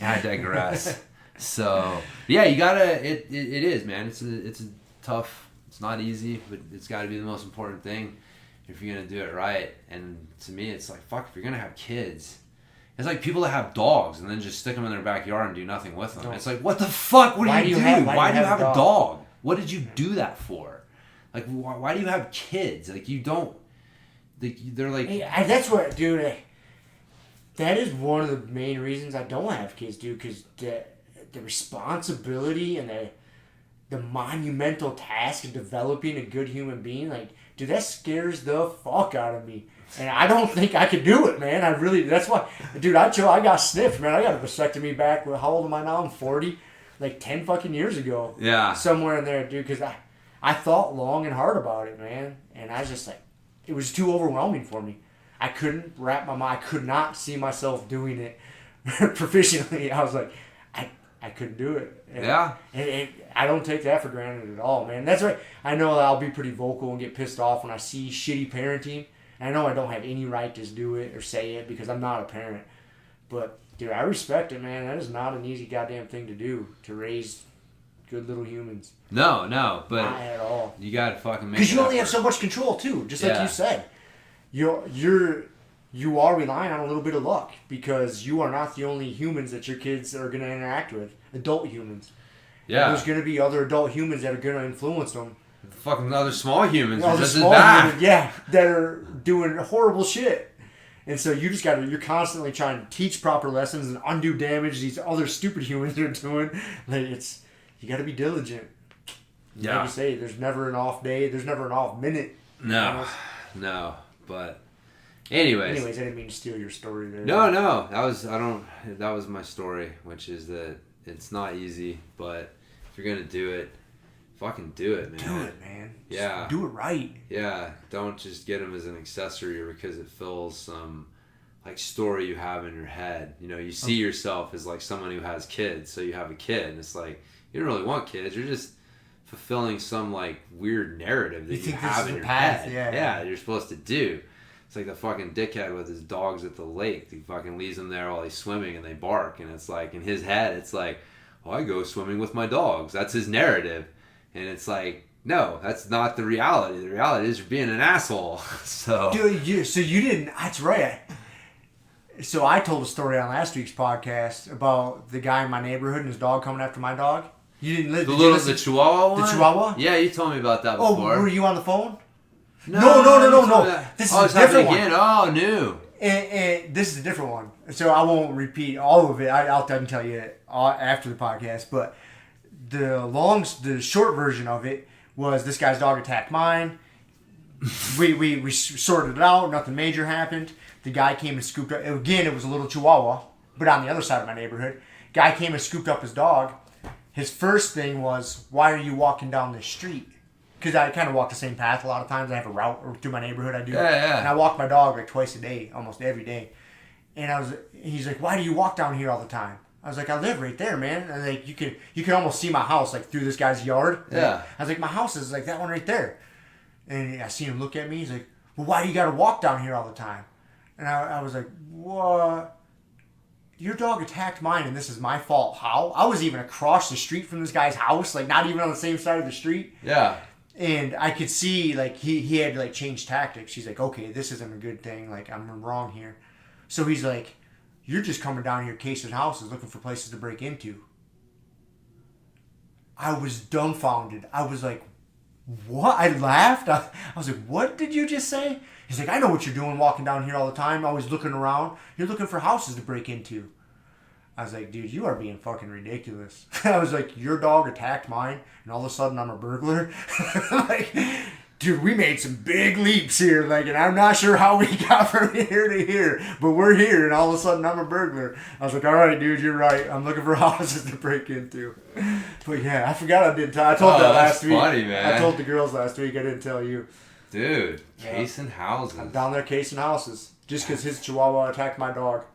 That's interesting. Yeah, I'll explain more of the story to you. Dude, that's funny, man. I mean, that is, It's insane. It is insane. Yeah. Unfortunately, it seems to be par for the course. It is. People are fucking dumb. Just get aggressive. Yeah, he was completely at fault, but he had to find a good reason why he wasn't in the wrong and then I was. Yeah. That my dog was on a leash, controlled on the other side of the street, but nope, I was wrong. Somehow he was going to find fault in something I was doing. That's funny, man. That's funny. I forgot I hadn't told you that. No. That's funny. Yeah, we got one of those little dogs, man. I keep waiting for that thing to come running up on the wrong dog. But yeah, like people to just let their little fucking yappy dogs run around loose because they think they're not going to attack a person. Right? So they'll run up and bark at them and be annoying as fuck. But they're not going to hurt They're not going to attack you and hurt you. And so they think that it's just, oh, it's fine. You just need to deal with it. It's fine. And then, but there are dogs. My dog, dude, if I didn't have good control of my dog would kill it. If my dog got a hold of that thing and he was trying, because that dog straight up tried to bite him and jumped up, didn't get a hold of him. And my dog was like, oh, we're playing this game. And he would, dude, if I would, I yanked my dog back and I kicked his dog away. I didn't sock or kick it. Basically just trying to create space. I just kind of flicked it. Yeah. And then he got mad. Don't kick at him. I was like, dude, it's either I kick at him or if my dog gets him, your dog is dead. I'm not going to be able to get it out of my dog's mouth before it is dead. Just a matter of fact, man. Yeah. So it's either I kick it a little bit or if my dog sinks his teeth into it, it's a wrap. Yeah. I'm sorry, but it's going to be a fucking wrap. Yeah. And that's what people don't get. They get those little shit dogs. And I know, dude. And it was just, I couldn't believe I didn't tell you that story because that was similar, the stupid fucking story you had about that shit dog coming after Akka and that lady getting pissed off at you. Yeah. Out on the mountain bike trail. Yep. And it all got instigated from her fucking little ass dog. Yep. Just causing shit, Causing man. fucking problems, man. Dude, had a buddy. It's just weird. People that don't, their dog acts really badly and then they get pissed off at people for reacting to their dog behaving badly because they don't know that their dog's not actually going to follow through and do something. So, that dog's, he's like, oh, he wouldn't have hurt him. And it's like, okay, well, look, man, I don't know that your dog's not going to continue to try to hurt my dog. And my dog's going to fucking kill your dog. I don't want my dog to kill your dog. Right, exactly. And I had a buddy that had something. He was, doing some river rafting or whatever. And he pulled up on the shore and it was by a bike path. And he said some big fucking dog comes charging down the path, barking at him. And he squares up ready to fucking, hey man, if this dog keeps coming, I'm going to kick the shit out of it, defend it. And he said this girl is running behind the dog, not yelling at the dog, yelling at him. That if you touch my dog, I'm gonna kick your ass. Or, it's again, he's telling me the story, right. So maybe, but it's still, I think the basic thing of this chick being more mad at him because he looked like he was gonna kick her dog because her dog's running up on him, looking like he's gonna attack, than she is at the dog for acting like that.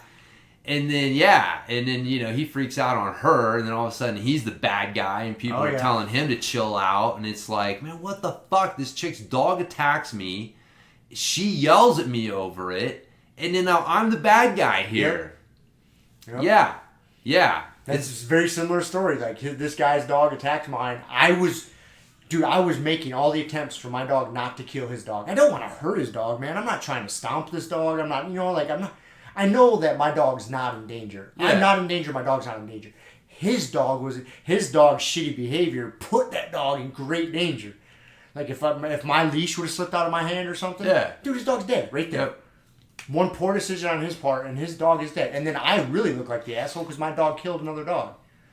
I was like, fuck, man. Yeah. And then I'm a burglar. Yeah, and you're a burglar. You're casing houses. I'm casing houses. You're over here all the time. That's what burglars do. They walk around so much that they're recognizable. With no disguise. Right, I see you around here all the time. You must be casing houses. What the fuck?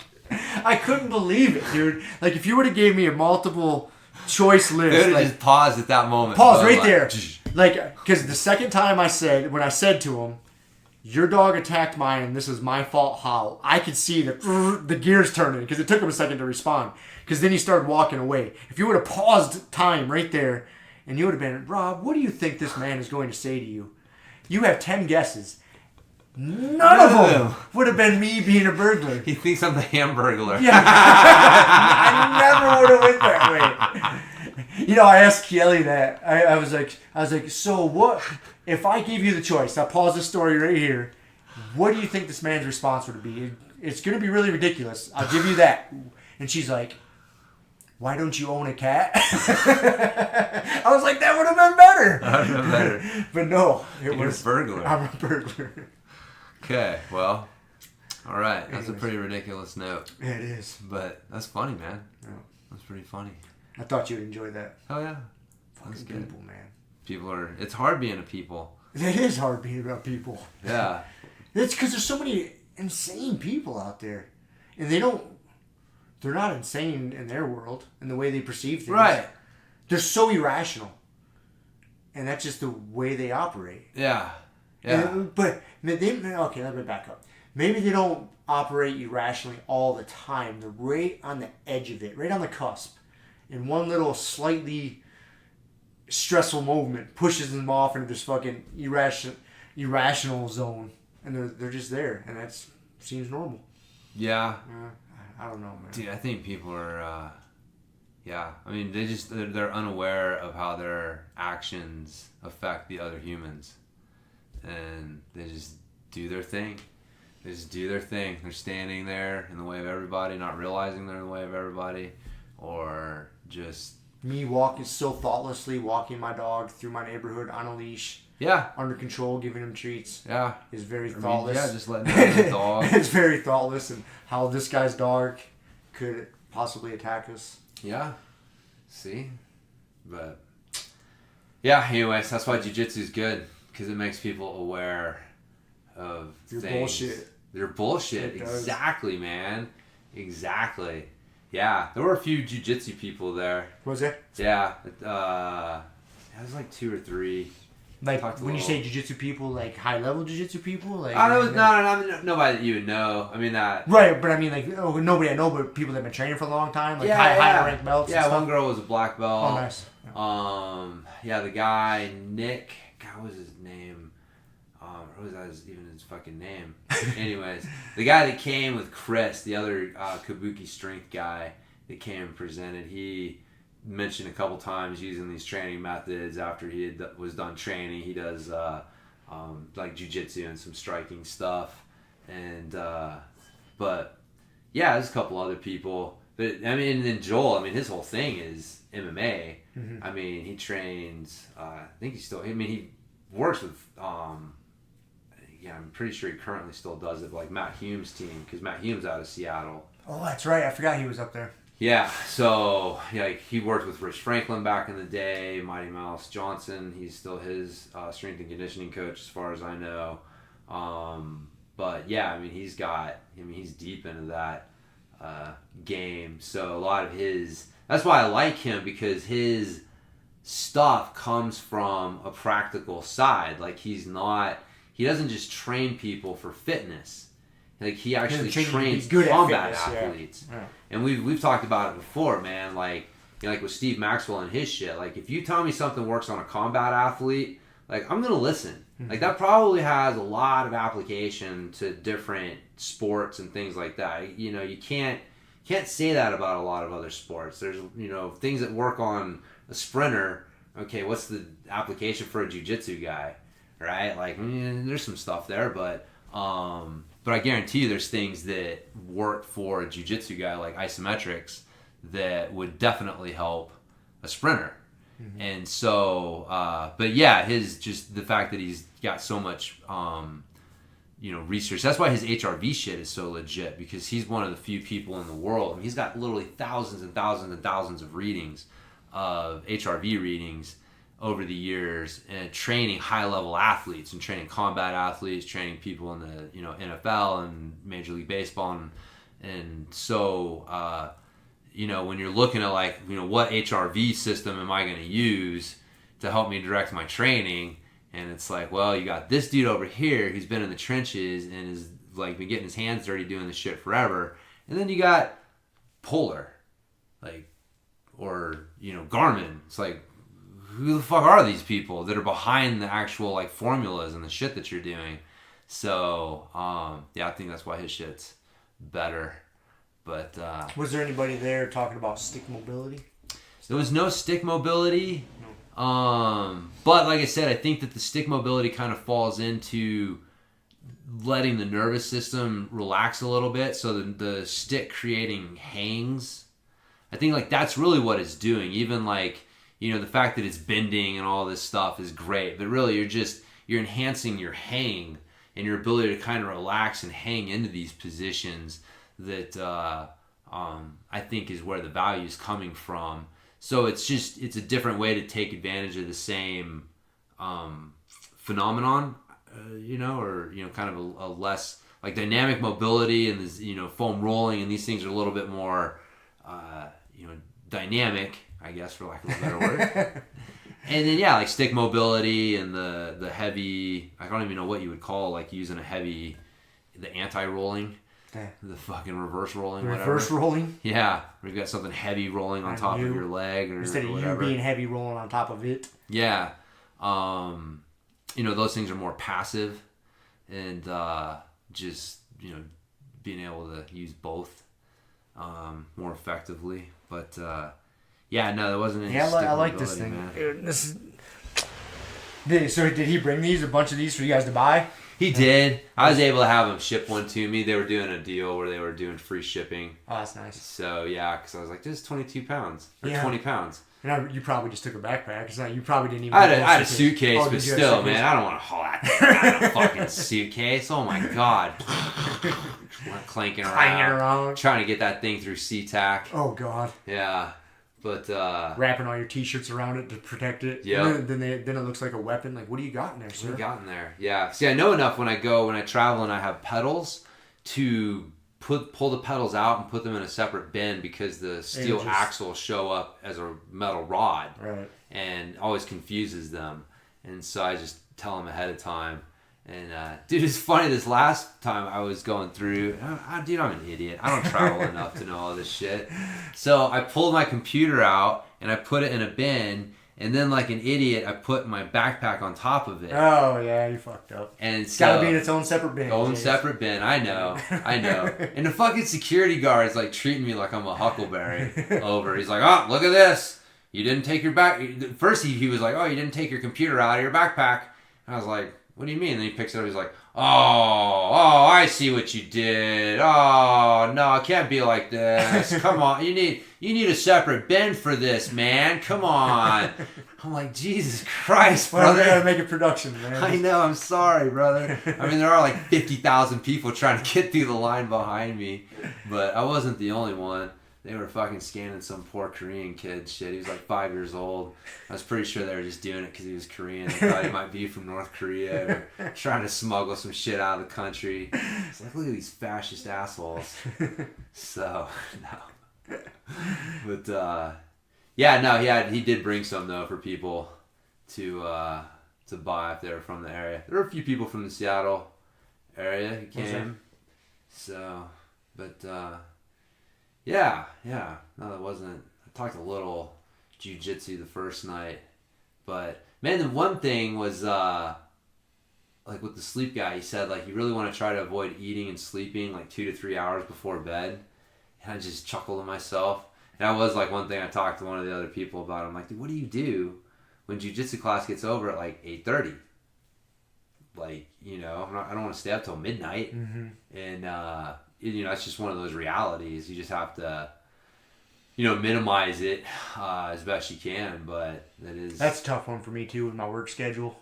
And you know, on jiu-jitsu nights, a lot of times, man, if it's gonna be a late jiu-jitsu night, I'll try to eat before if I can, and then like maybe just eat real light afterwards. Yeah. But like on work nights, dude, like that's tough, dude. But I've learned that there's certain things I can eat before I go to bed that don't seem to affect, like, I don't think they really affect my sleep. But if I eat something suspect, that I definitely know. Yeah. So, yeah. But that's tough. That's kind of a tough one. You know, if you got a normal job and maybe a hobby that doesn't take you late into the night, yeah, you can do it. But yeah, I mean, a lot of times was kind of talking about, like, your optimum time to work out is about, like, 5 o'clock for most people. Well, that's the other thing. Have you heard of chronotypes?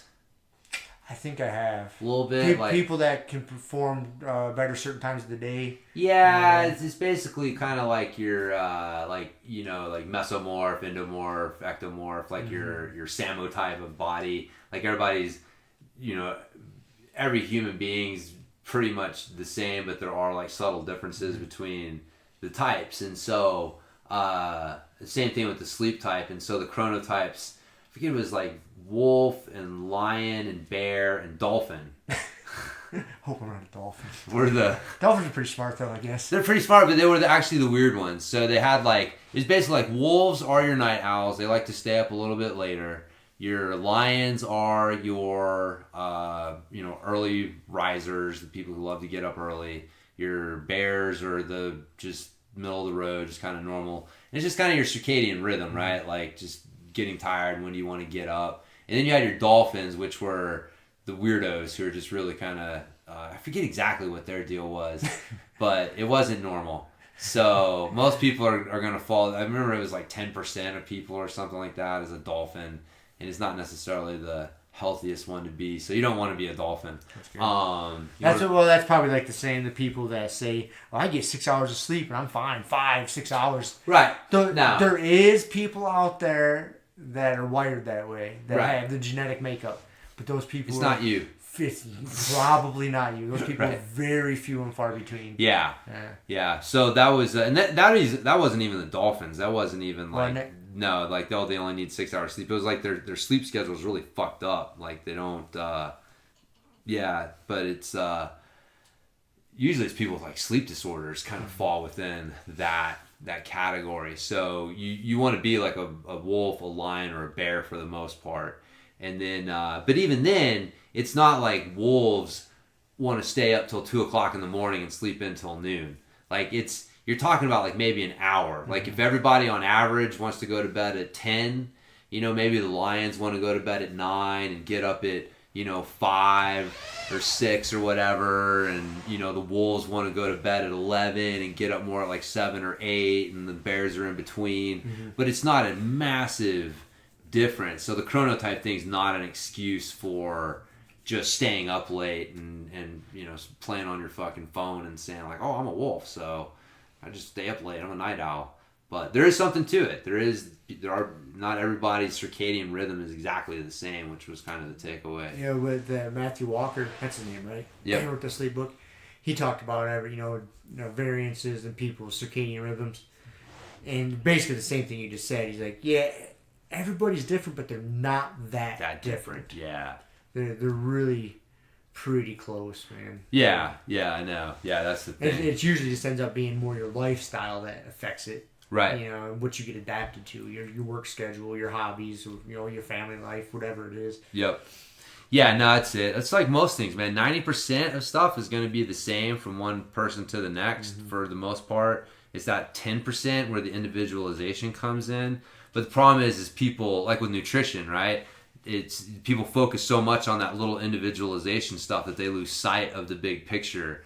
And it's like, okay, look, if you don't know your chronotype, but you are, doing these basic things to sleep well, then you're better off than knowing your chronotype and doing none of the shit. So, the basic stuff is still the basics. Mm-hmm. So, whether it's jiu-jitsu or sleep. That's right. Or whatever, man. So speaking of jiu-jitsu, man, ADCC's coming up a couple weeks. Yeah? I'm pumped for that.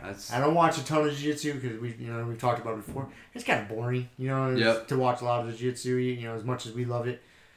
But I'm pumped for that. Yeah, they got some. I like their rule set. I mean, it definitely. It's a different rule set. And all the fucking who's who of jiu-jitsu out there battling, It's more kind of a wrestling tournament with submissions. Right. Really is kind of how they have the rule set. But there should be some good matchups, man. Nice. But, did you see Gordon Ryan and Paul Harris are fucking going at it? Are they? Yeah. On what? Who's putting that on? God damn it, I don't know. They're doing it before ADCC? I don't know. It's some super fight somewhere. I mean, I can fucking look it up real quick. It's on Jiu-Jitsu Times or whatever. But, that'll be interesting. Yeah. I mean, hopefully it doesn't turn into... I bet you. Yeah, man. Shit show. Paul Harris will just pull the fucking... Craig Jones. Root himself into the ground. Yep. And not get involved in the leg entanglement. And World Jiu-Jitsu Festival in Long Beach. When's it going down? It is going down October 6th. So after ADCC. At Long Beach City College. Interesting. World Jiu-Jitsu Festival. So, yeah.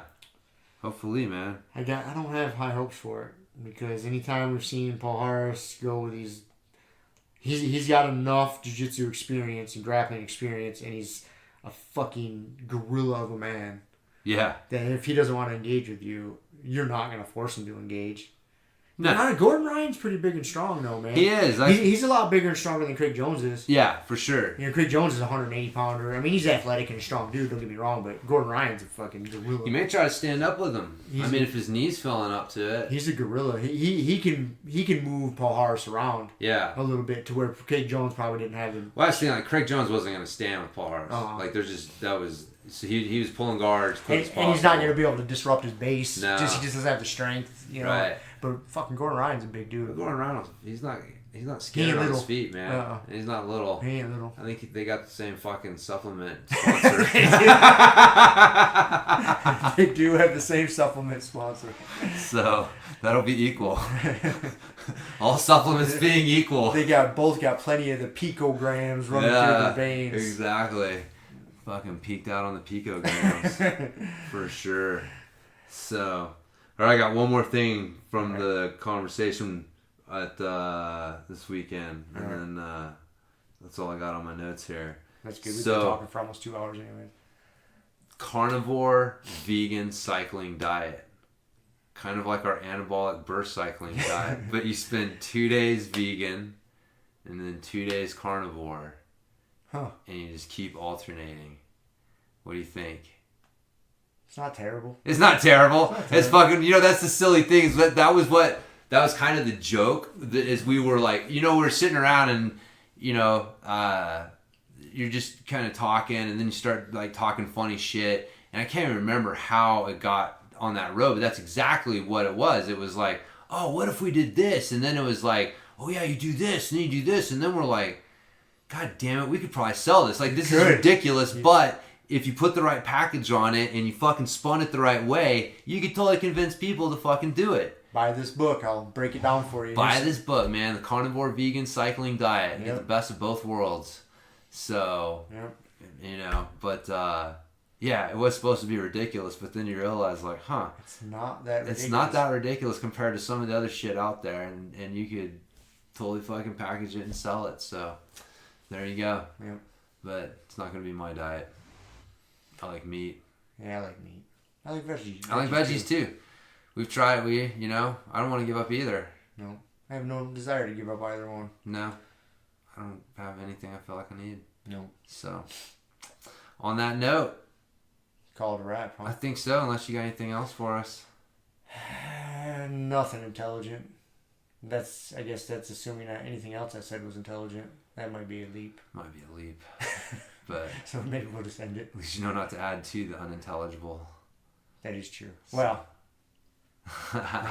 maybe.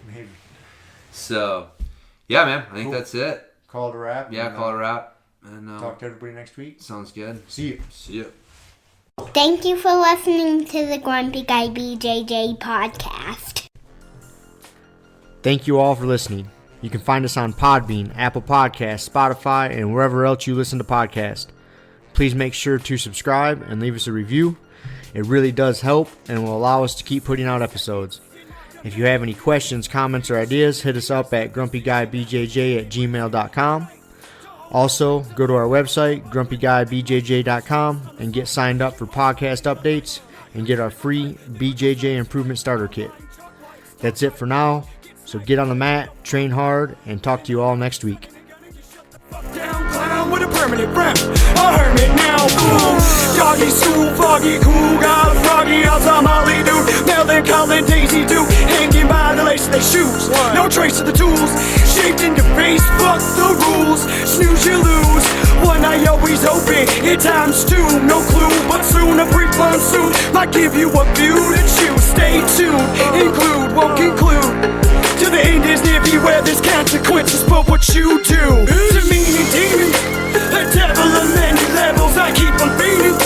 For several of them rebels, me, myself, and I.